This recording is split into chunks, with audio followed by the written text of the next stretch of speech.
ট্রাম্পের হুঙ্কার, নেতানিয়াহুর জেদ আর মধ্যপ্রাচ্যের রণক্ষেত্রে তখন বারুদের গন্ধ। বিশ্ববাসী যখন ভেবেছিল ইরান কোণঠাসা, ঠিক তখনই টেবিল উল্টে দিল তেহরান। যুক্তরাষ্ট্রের কড়া নিষেধাজ্ঞা আর ইসরায়েলের বৃষ্টির মতো বোমার মুখেও ইরান আজ কেন আগের চেয়েও বেশি শক্তিশালী? কেন বারবার চুক্তির ফাঁপা বলি আউড়ে বেড়াচ্ছেন ট্রাম্প?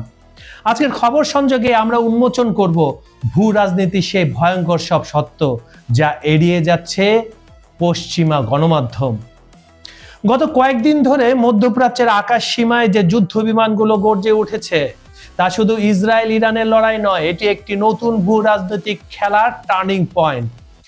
বিশ্লেষকদের চোখ কপালে তুলে ইরান যেভাবে ইসরায়েলি আগ্রাসনের জবাব দিচ্ছে তাতে পরিষ্কার তেহরান এখন আর কেবল আত্মরক্ষায় সীমাবদ্ধ নেই, তারা এখন সরাসরি স্ট্র্যাটেজিক পাল্টা আক্রমণের সক্ষমতা দেখিয়েছে। এদিকে মার্কিন প্রেসিডেন্ট ডোনাল্ড ট্রাম্প মুখে যুদ্ধবিরতির কথা বললেও পর্দার আড়ালে ওয়াশিংটনের সবুজ সংকেত ছাড়া যে এই হামলা অসম্ভব ছিল তা এখন ওপেন সিক্রেট। ইরানের বিরুদ্ধে নেতানিয়াহুর যে দীর্ঘদিনের লাইফ প্রজেক্ট, অর্থাৎ ইরানকে ভেঙে ফেলার স্বপ্ন, তা যে ধূলিসাৎ হতে চলেছে তা নিয়ে খোদ ইসরায়েলের ভেতর থেকে এখন সমালোচনা উঠছে।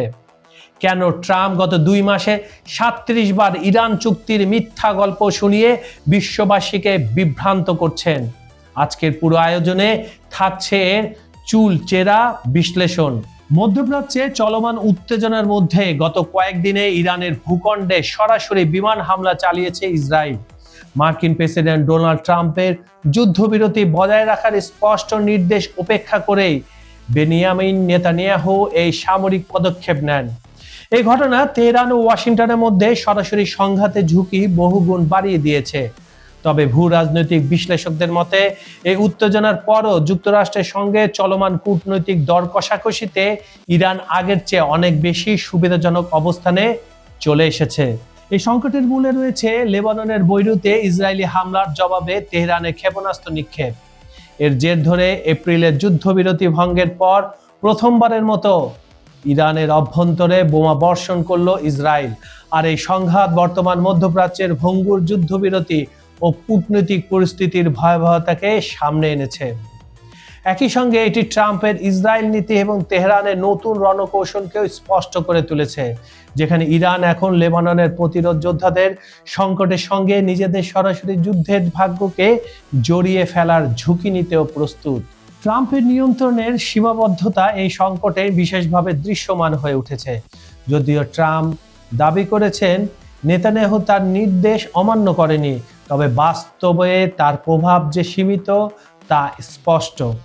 এমনকি ট্রাম্পের কঠোর সতর্কতা সত্ত্বেও ইসরায়েলের যুদ্ধবিমানগুলো ইরানে আক্রমণ চালিয়েছে। বিশ্লেষকদের মতে পেন্টাগনের সেন্ট্রাল কমান্ডের আকাশপথের সমন্বয় ও সহায়তা ছাড়া এই হামলা ইসরায়েলের জন্য কার্যত অসম্ভব ছিল। আর সেন্টাগম তো বলে দিয়েছে যে তারা গ্রিন সিগন্যাল দিয়েছিল ইরানে হামলা করার জন্য ইসরায়েলকে।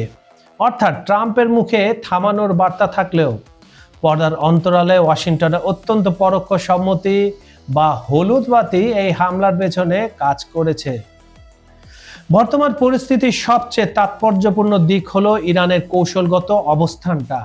ইরান কেবল নিজের সুরক্ষার জন্যই নয়, বরং লেবাননে ইসরায়েলি আগ্রাসনের জবাব হিসাবে সরাসরি ইসরায়েলের মূল ভূখণ্ডে আঘাত করেছে। এই ঘটনার মাধ্যমে ইরান পরখ করতে চেয়েছে ইসরায়েলি হামলায় যুক্তরাষ্ট্র কতটা সরাসরি সমর্থন দিচ্ছে বা তারা যুদ্ধে জড়িয়ে পড়ছে কিনা।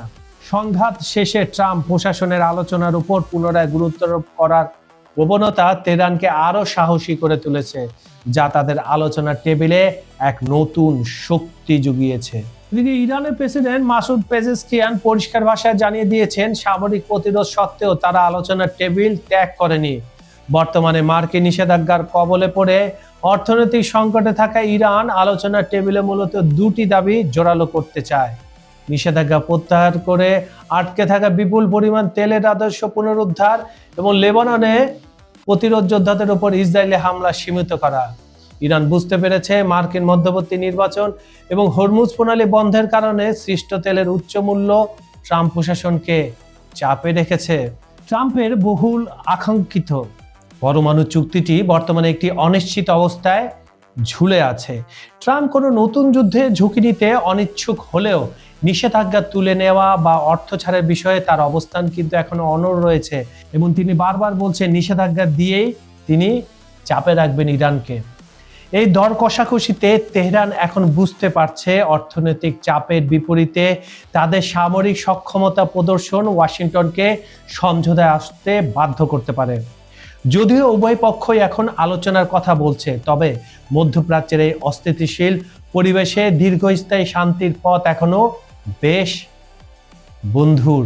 ইরানের সঙ্গে যুদ্ধবিরতি ঘোষণার পর কেটে গেছে 2 মাসেরও বেশি সময়। এই দীর্ঘ সময়ে মার্কিন প্রেসিডেন্ট ডোনাল্ড ট্রাম্প দফায় দফায় দাবি করেছেন ইরান ও যুক্তরাষ্ট্রের মধ্যে একটি ঐতিহাসিক চুক্তি সম্পূর্ণ হওয়ার খুব কাছাকাছি রয়েছে, অথচ বাস্তবে তার এই কথার কোনো প্রতিফলন দেখা যায়নি। এমনকি চুক্তি হওয়ার কোনো দৃশ্যমান লক্ষণ না থাকলেও গত 2 মাসে ট্রাম্প অন্তত প্রায় 40 বারের মতো বিভিন্ন মঞ্চে, সামাজিক যোগাযোগ মাধ্যমে এবং গণমাধ্যমের সামনে দাবি করেছেন ইরান চুক্তি এই বুঝি হয়ে গেল। ট্রাম্পের এই ঘন ঘন দাবির পেছনে কোনো প্রকৃত কূটনীতি সাফল্য আছে নাকি এটি কেবল তার নির্বাচনী প্রচারণার অংশ, তা নিয়ে এখন বিশ্বজুড়ে বড় ধরনের প্রশ্ন উঠেছে। আপনাদের কি মনে হয়? কমেন্টে জানান। ঘটনার শুরুটা হয়েছিল গত 23শে মার্চ, যুদ্ধ শুরু হওয়ার পর 1 মাসেরও কম সময়ের মধ্যে। সেই সময় ট্রাম্প দাবি করেছিলেন আলোচনার প্রায় সব পয়েন্টেই 2 পক্ষ একমত হয়েছে, অথচ বিস্ময়করভাবে ইরান তখন ওয়াশিংটনের সঙ্গে কোনো ধরনের আনুষ্ঠানিক আলোচনার কথাই সরাসরি অস্বীকার করেছিল। ঠিক পরের দিনগুলো থেকে ট্রাম্প তার চেনা ভঙ্গিতে বলতে শুরু করেন ইরান চুক্তির জন্য মরিয়া হয়ে আছে। মার্চের 25 ও 26 তারিখ তিনি আরো বাড়িয়ে দাবি করেন ইরান চুক্তির জন্য কার্যত ভিক্ষা চাইছে। অথচ চুক্তি করতে এত ব্যাকুল হওয়ার পরেও গত 2.5 মাসে কেন কোনো চুক্তি স্বাক্ষরিত হলো না, সেটি এক বড় রহস্য এবং কূটনৈতিক ব্যর্থতারই বহিঃপ্রকাশ। এপ্রিল মাস জুড়ে ট্রাম্পের এই দাবির মাত্রা আরও বেড়ে যায়। 7 এপ্রিল তিনি সামাজিক যোগাযোগ মাধ্যমে লেখেন চুক্তি প্রক্রিয়া চূড়ান্ত হতে আরো মাত্র 2 সপ্তাহ সময় লাগবে। 15 থেকে 17 এপ্রিলের মধ্যে তিনি অন্তত 3টি ভিন্ন অনুষ্ঠানে দাবি করেন ইরান সব শর্ত মেনে নিতে রাজি হয়েছে এবং আগামী 1-2 দিনের মধ্যেই চুক্তি হয়ে যাবে। এমনভাবে পরিস্থিতি উপস্থাপন করা হচ্ছিল যেন সবকিছু চূড়ান্ত হয়ে গেছে, কিন্তু এপ্রিলে সেই ভবিষ্যৎবাণী বাস্তবে রূপ নেয়নি। সমালোচকরা মনে করছেন ট্রাম্প হয়তো একটি কাল্পনিক সাফল্যের চিত্র তৈরি করে শেয়ার বাজারকে শান্ত রাখার চেষ্টা করছে, অথবা জনসমর্থন বাড়াতে মিথ্যা আশ্বাসে আশ্রয় নিচ্ছেন। আরেকটা কারণ হতে পারে, এবং সেটা প্রথম থেকে কাজ করেছিল, সেটা ছিল তেলের দাম কমানোর। সেটাও এখন ব্যর্থ। মে মাস এবং জুন মাসের শুরুতে ট্রাম্পের এই ধারা বজায় ছিল। মে মাসের মাঝামাঝি সময়ে তিনি দাবি করেন মধ্যপ্রাচ্যের দেশগুলোর অনুরোধে সামরিক হামলা স্থগিত রাখা হয়েছে কারণ তারা চুক্তির কাছাকাছি পৌঁছে গেছে। যদিও ট্রাম্প নিজেই স্বীকার করেছিলেন যে তার আগের অনেক ভবিষ্যৎবাণী ব্যর্থ হয়েছে, তবু তিনি দমে যাননি। জুনের শুরুর দিকে অর্থাৎ 7 ও 8 জুন তিনি আবারও দাবি করেন ইরান ও ইসরায়েলের মধ্যকার সাইড যুদ্ধ প্রক্রিয়াকে ঝুঁকিতে ফেললেও তারা চুক্তির চূড়ান্ত পর্যায়ের খুব কাছাকাছি আছেন। লিন্ডসে গ্রাহামের সভায় তিনি আবার 2 সপ্তাহের মধ্যে চূড়ান্ত বিজয়ের প্রতিশ্রুতি দিয়ে নতুন করে আলোচনার জন্ম দিয়েছেন। ট্রাম্পের এই অনবরত দাবির পেছনে প্রকৃত কারণ নিয়ে বিশ্লেষকদের মধ্যে মতভেদ রয়েছে। সমালোচকরা বলছেন ট্রাম্পের এই বয়ান এখন আর কোনো আন্তর্জাতিক গুরুত্ব বহন করে না। কেউ কেউ মনে করছেন তিনি হয়তো কোনো ঘোরের মধ্যে আছেন, অথবা ইচ্ছাকৃতভাবে বিভ্রান্ত ছড়িয়ে নিজের ভাবমূর্তি রক্ষার চেষ্টা করছেন। এটা হতে পারে, কারণ একদিকে ইরান স্পষ্টভাবে আলোচনার বিষয়টি নিয়ে লুকোচুরি খেলছে কিংবা অস্বীকার করছে, কিন্তু না, ইরান যদি আলোচনা করে তখন তারা বলে যে আমরা আলোচনা করছি, আর যখন বলে আমরা করছি না তখন সে করতেছে না। সে ছল চাতুরি করে না, সে কূটনীতিক খেলা খেলে ইরান। ইসরায়েলি লেখক ও কলামিস্ট গিলিয়ান লেভি বলেছেন ইরানের বিরুদ্ধে প্রধানমন্ত্রী বেনিয়ামিন নেতানিয়াহুর দীর্ঘদিনের যে লাইফ প্রজেক্ট বা সোজা কথায় লক্ষ্য ছিল তা পুরোপুরি ব্যর্থ হয়েছে। আল জাজিরাকে দেওয়া সাক্ষাৎকারে তিনি দাবি করেন কয়েক দশক ধরে ইরান সরকারকে উৎখাতের যে চেষ্টা নেতানিয়াহু চালিয়ে আসছেন তা বাস্তবে কোনো কাজেই আসেনি। লেভি বলেন নেতানিয়াহুর জীবনের মূল লক্ষ্য ছিল এই বিশ্বাস যে শক্তির মাধ্যমে ইরানকে পরাজিত করা সম্ভব। তবে ইরানের বিরুদ্ধে সাম্প্রতিক 2 দফার সংঘাত ও আক্রমণ প্রমাণ করেছে এই ধারণাটি ভিত্তিহীন। তিনি আরো বলেন, তার মুখের ভাষায় আমি বলছি, আমি নিশ্চিত যে নেতানিয়াহু এখন বুঝতে পেরেছেন তার লাইভ প্রজেক্ট ব্যর্থ হয়েছে। যদিও তিনি এটি স্বীকার করছেন না, তবে বাস্তবতা হলো কিছুই পরিবর্তন হয়নি। ইরানের বিরুদ্ধে তার কোনো লক্ষ্যই অর্জিত হয়নি এবং নতুন করে সহিংসতা চালিয়েও তা অর্জন করা সম্ভব নয়। ইসরায়েলের উগ্রপন্থী মন্ত্রীরা যেভাবে মার্কিন যুক্তরাষ্ট্রের নির্দেশ উপেক্ষা করে একা যুদ্ধ চালিয়ে যাওয়ার আহ্বান জানাচ্ছেন, সেটিকে একটি বিপর্যয়কর সিদ্ধান্ত হিসাবে অভিহিত করেছেন লেভি। তিনি বলেন, যেহেতু তাদের কোনো কিছুর জন্য জবাবদিহি করতে হয় না, তাই তারা খুব সহজে বলতে পারে যে আসুন ডোনাল্ড ট্রাম্পের বিরুদ্ধে যাই এবং নিজেদের শক্তিতে যুদ্ধটা করি। কিন্তু বাস্তবতা হলো আমরা নিজেরা একা যুদ্ধ করার মতো অবস্থায় নেই, কারণ ইরান অনেক শক্তিশালী হয়ে উঠেছে। ইরানের সর্বোচ্চ নেতা আয়াতুল্লাহ আলী খামেনির দাফন ও জানাজার সময়সূচি ঘোষণা করেছে ইরান। কমিটি জানিয়েছে, মুহররম মাসের প্রথম 10 দিন অতিবাহিত হওয়ার পর যথাযোগ্য মর্যাদায় এই দাফন সম্পন্ন হবে। ইরানের আধা সরকারি সংবাদ মাধ্যম মেহের নিউজের তথ্য অনুযায়ী খামেনি ও তার পরিবারের সদস্যদের জানাজা এবং স্মরণসভা নিয়ে গঠিত কমিটি মঙ্গলবার দ্বিতীয়বারের মতো আনুষ্ঠানিক বিবৃতি দিয়েছে। মানে আজকে আমি যখন আপনার সাথে কথা বলছি, বিবৃতিতে বলা হয়েছে, ইমাম হুসেনের শোকানুষ্ঠান পালনের প্রতি শহীদ নেতার আজীবনের যে অঙ্গীকার ছিল তার প্রতি সম্মান জানিয়ে আশুরা বা মুহররমের প্রথম 10 দিন শেষে জানাজা ও দাফনের সময় নির্ধারণ করা হয়েছে। কমিটির পক্ষ থেকে দেশীয় বিদেশি গণমাধ্যমে এই আয়োজন নিয়ে কোনো প্রকার যাচাইবিহীন বা মন গড়া প্রতিবেদন প্রকাশ না করার জন্য কড়া সতর্কবার্তা দেওয়া হয়েছে। বিবৃতিতে বলা হয়, এ ধরনের অসত্য তথ্য সাধারণ মানুষ ও এই ঐতিহাসিক সমাবেশে অংশ নিতে ইচ্ছুক ব্যক্তিদের মধ্যে বিভ্রান্তি তৈরি করছে।